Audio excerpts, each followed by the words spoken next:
The Connecticut Captivity, a lifetime stolen. Imagine a life stripped bare, reduced to mere survival within the confines of a hidden prison. This is the chilling reality of a Connecticut man, held captive for over 2 decades, his existence a testament to unimaginable cruelty. Give a like and subscribe. Leave a comment.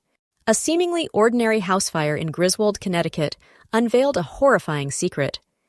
When firefighters arrived, they found not just smoke and flames, but a 32-year-old man, emaciated and desperate, finally free after years of captivity. He had set the fire himself, a desperate act of self-liberation. His condition was so severe, authorities described him as resembling a survivor of Auschwitz, a stark indictment of the horrors he had endured. The man's physical state painted a gruesome picture of prolonged abuse. Weighing a mere 68 pounds, his body was a skeletal frame, a living testament to starvation and neglect. He survived by drinking water from the toilet, a degrading act born of desperation. He was forced to urinate in bottles and dispose of them through a window, a prisoner in his own home. His diet consisted of just 2 sandwiches a day, a meager ration that barely sustained life. He described a constant, gnawing hunger, a relentless companion throughout his captivity. Water was a precious commodity, limited to 2 cups a day. He meticulously saved small portions to cleanse himself, a futile attempt to maintain dignity in the face of unimaginable squalor.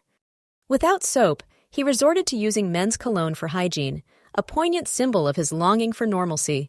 He hadn't showered properly in 2 years or had a haircut in 3, his appearance reflecting his utter isolation. His body mass index, BMI, was a shocking 11, a figure that underscores the severity of his malnutrition. This was not neglect. This was a deliberate act of slow, agonizing torture. His prison was an 8 by 9 foot room, a back storage space on the 2nd floor of the house. This tiny space was his world, his cage, for at least 22 hours a day. The door was bolted shut from the outside, secured with plywood and a lock, a constant reminder of his captivity. He was trapped, isolated, and utterly at the mercy of his captor. He was only released to perform chores, a brief respite from his confinement. These tasks, lasting between 15 minutes and 2 hours, were his only glimpses of the outside world. Sometimes he was locked away for 24 straight hours, his isolation complete. The last time he had left the property was when he was around 14 or 15 years old, a lifetime ago. Despite the horrific conditions, the man found ways to cope, to maintain his sanity within the confines of his prison. He counted cars out of a window, a simple act that provided a sense of connection to the outside world. He taught himself to read from a dictionary, a testament to his resilience and his thirst for knowledge. He listened to a radio outside his room, seeking solace in the voices and sounds of the world beyond his walls.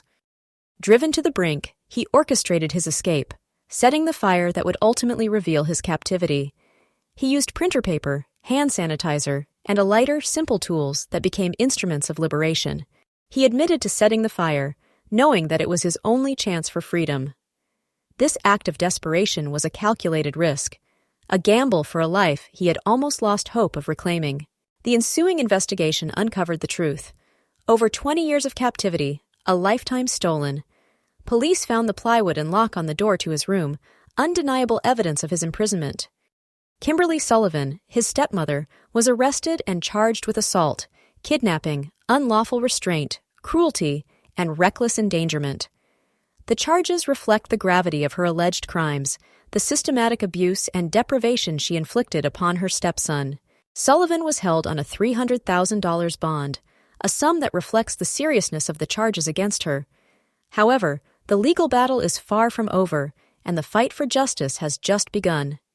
Sullivan's lawyer claims the allegations are false, a predictable defense in the face of overwhelming evidence. The lawyer states that she provided food and shelter and did not restrain him, a claim that flies in the face of the man's emaciated condition and the physical evidence of his captivity. Sullivan's lawyer maintains her innocence, but the evidence suggests otherwise. The legal proceedings will be a crucial test of the justice system, a chance to hold her accountable for her alleged crimes. The case has sent shockwaves through the community, a stark reminder of the darkness that can exist behind closed doors. The police chief called the case heartbreaking and unimaginable, a sentiment echoed by many. The victim had not received medical or dental care during his captivity, a further indication of the neglect and abuse he suffered. His health is now a priority as he begins the long road to recovery. An officer described the man as extremely emaciated, a stark understatement of his condition. His physical and emotional scars will take years to heal if they ever fully do. The man's words to first responders, "I wanted my freedom," are a poignant reminder of the human spirit's enduring desire for liberty.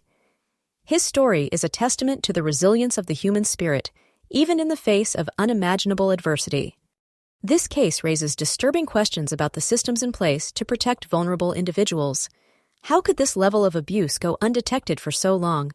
What safeguards failed to prevent this man's suffering? The answers to these questions are crucial to preventing similar tragedies in the future. We must demand accountability and ensure that those who are responsible for protecting the vulnerable are held to the highest standards. This is not just a story about one man's suffering, it is a call to action. We must be vigilant, we must be aware, and we must be willing to speak out against injustice wherever we find it. The Connecticut Captivity is a stain on our society, a reminder of the darkness that can lurk beneath the surface. We must never forget this man's story, and we must never allow such horrors to be repeated. The fight for justice is far from over. We must demand a thorough investigation, a fair trial, and a just outcome. Only then can we begin to heal the wounds of this horrific case. This man's story is a testament to the power of the human spirit, but it is also an indictment of our society's failures. We must learn from this tragedy and work to create a world where such horrors are never allowed to happen again. This case demands more than just our attention. It demands our action. We must hold those responsible accountable and work to prevent similar tragedies from happening again. Here's how you can help. Demand a thorough investigation. Contact the Connecticut State Attorney's Office and demand a full and transparent investigation into this case. Support organizations that fight against abuse and neglect. Donate to or volunteer with organizations that work to protect vulnerable individuals. Raise awareness. Share this video and spread the word about this horrific case. Be vigilant. If you suspect someone is being abused or neglected, report it to the authorities immediately. Let us stand in solidarity with this survivor and demand justice for the years stolen from him. Let his story be a catalyst for change, a reminder that we must always be vigilant in protecting the vulnerable and fighting against injustice. His freedom is a victory, but the fight for justice has just begun.